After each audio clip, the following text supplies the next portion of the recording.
শূন্য।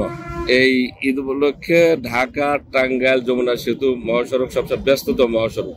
এই সড়কে ঘরমুখী মানুষকে স্বস্তিতে ফেরানোর জন্য প্রশাসনের পক্ষ থেকে কি উদ্যোগ রয়েছে? ধন্যবাদ। এই ঈদে মানুষের ঈদ যাত্রাকে নিরাপদ করতে সর্বাত্মক প্রস্তুতি আমাদের রয়েছে।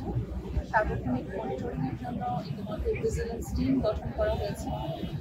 এই সড়কে যে কোনো অপরাধ দমনে আমাদের মোবাইল টিম সার্বক্ষণিক প্রস্তুত রয়েছে।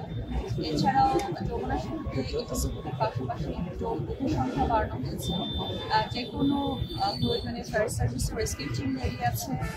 পর্যাপ্ত রেফারের ব্যবস্থা রয়েছে যদি কোনো যাত্রী কমিয়ে পড়ে, এবং সার্বক্ষণিক সিএনজি বুথগুলো যেন স্টেশনগুলো যেন খোলা থাকে সেই ব্যবস্থা রাখা হয়েছে।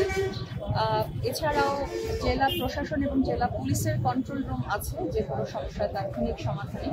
তো আমাদের সর্বাত্মক প্রস্তুতি রয়েছে। তবে এই ঈদের চ্যালেঞ্জ হচ্ছে যে স্বাভাবিক যানবাহনের পাশাপাশি বহুমুখী যানবাহনও দেখা যাচ্ছে, এবং সেই সাথে সময় সময় বৃষ্টিও একটা সংখ্যা তৈরি করে যানজট হওয়ার।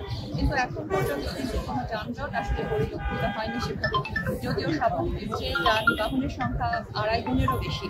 তো আমাদের সর্বাত্মক প্রচেষ্টা থাকবে যে একটি ভোগান্তিমুক্ত ঈদ যাত্রা মানুষকে উপহার দেওয়ার। আপা, একটা বিষয় সেটা হলো যে বাড়তি ভাড়ার যে অভিযোগটি আমরা বারবার করে থাকি সেটা এখনো রয়েছে। আর ঝুঁকিপূর্ণ যানবাহনটা যেটা বারবার বলা হচ্ছিল গত কয়েক বছর যাবতীয় যে ঝুঁকিপূর্ণ যানবাহনটা কমানোর চেষ্টা করা হবে, কিন্তু এই বছর আমরা ঝুঁকিপূর্ণ যানবাহনে প্রচুর দেখছি। যে কোনো একটি দুর্ঘটনা ঘটলে ট্রাক থেকে 8 থেকে 10 জন লোক মারা যেতে পারে, এরকম অবস্থা আমরা দেখতে পাচ্ছি। তো সেক্ষেত্রে ঝুঁকিপূর্ণ যানবাহন এবং বাড়তি ভাড়া আদায়ের ব্যাপারে প্রশাসনের পক্ষ থেকে কি পদক্ষেপ? বাড়তি ভাড়ার বিষয়ে কোনো অভিযোগ কিন্তু এখন পর্যন্ত আমার কাছে আসেনি। গতকালও আমাদের এক্সিকিউটিভ ম্যাজিস্ট্রেটরা এই বিষয়ে রাস্তায় ছিল এবং তারা দেখেছে, মনিটর করেছে। এই জাতীয় কোনো অভিযোগ কিন্তু এখন পর্যন্ত আমাদের কাছে আসে।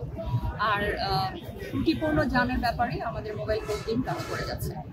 ধন্যবাদ।